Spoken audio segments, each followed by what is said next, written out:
This is Mayank and I welcome all of you. This is the part 5 of our weekly ethics case study. जैसा कि आप लोग जानते हैं कि हम लोग हर मंडे को एक केस स्टडी डिस्कस करते हैं।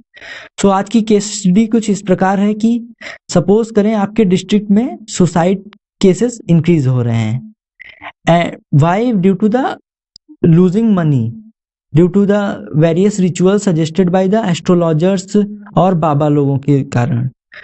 And in this case, police also booked many astrologers, and also previously you have seen that the cases of sexual exploitation of women भी देखे गए हैं। So इस केस स्टडी का फर्स्ट क्वेश्चन है, what can be the reasons for the prevalence of these kind of superstition और अंधविश्वास के क्या कारण हो सकते हैं even among the educated families or urban areas। And second part is the as a municipal commissioner or we can say IPS or IAS officer, what will be your actions to prevent these kind of activities? So guys, before starting answer or before discussing answer, दो important things जो हर की study में मैं discuss करता हूँ कि first we use only legal, pragmatic और rational method. Means ethics के जो सिलेबस है उसमें जो सारे पॉइंट हैं, फॉर एग्जांपल क्वालिटीज क्या होनी चाहिए एंड इमोशनल इंटेलिजेंस, इन सारी फैक्टर्स को हमें कंसीडर रखना चाहिए। And second important thing is we must avoid these kind of statement like I will do it by myself. Suppose there is a work, so I will do it by myself, because we know that under IAS officer there are various departments, so if he cannot do all the work of every department, so his work is to properly delegate the work or properly divide the work to each department. So वो सारी factors हमें ध्यान में रखने होंगे before discussing answer ethics case study और writing case study. So first part का answer discuss करते हैं। तो मेजर फैक्टर्स क्या हो सकते हैं? तो first is the greed, second is the consumerist और capitalist economy, third is the urbanisation. तो फर्स्ट ग्रीड तो सभी चीजों का जड़ होता है, root cause of all these kind of profit making और indulging in bad habits. So one of the reason. Second is the consumerist और capitalist economy. We know that the capitalist economy में basically we always try to maximise our profit. So profit maximisation के कारण हम लोग इन सारी activities में indulge हो जाते हैं। And also like we also indulge in the share marketing और क्रिप्टो करेंसी, इन सारी एक्टिविटीज में इंडल्ज हो जाते हैं और maximising profit in very less time, इन सारी चीज़ों में ये बाबा लोगों पे हम लोग विश्वास कर लेते हैं।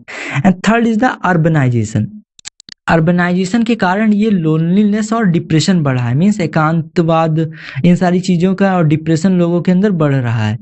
Child also there may be chances like desire for male child, so male, ये पैट्रियार्कल एटीट्यूड भी कहीं ना कहीं इन सारी एक्टिविटीज में इंडल्ज होता है, लाइक एस्ट्रोलॉजर्स की बातों पे विश्वास करना। सो अब ये तो फर्स्ट पार्ट हो गया। Second, actions which I will take. And हमने बताया एक्शंस में हम लोग हमेशा ये लीगल और ये सारे मेथड ही यूज करेंगे। तो first is the whether there is a registration of astrologer shops. क्या एस्ट्रोलॉजर्स जितने भी हैं उनकी शॉप का रजिस्ट्रेशन है?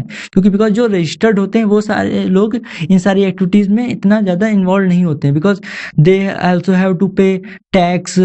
ये फर्स्ट एक्शन होगा अपना कि रजिस्ट्रेशन ऑफ एस्ट्रोलॉजर शॉप है कि नहीं, और इंश्योर करना कि whether they are paying property tax और professional tax with the help of the IRS officers. Second is the drugs and magic remedies act. So इसके अंदर क्या है? It prevents the advertisement of mantra, kavach और ये सारी मिराकल कर देंगे types of activities to cure diseases, और to also we can ensure that the keeping track of newspaper advertisement to detect such nonsense people such astrologers. Third is the we can also provide helpline number, suicide depression helpline number, and we should tell the counselors to categorically tell public, और we can say जो call कर रहे हैं उनको बताएं कि उन लोगों को अप्रोच नहीं करना चाहिए इन सारे एस्ट्रोलॉजर और टैंट्रिक्स को और इन सारी सुपरस्टिशियस एक्टिविटीज में बिलीव नहीं करना चाहिए।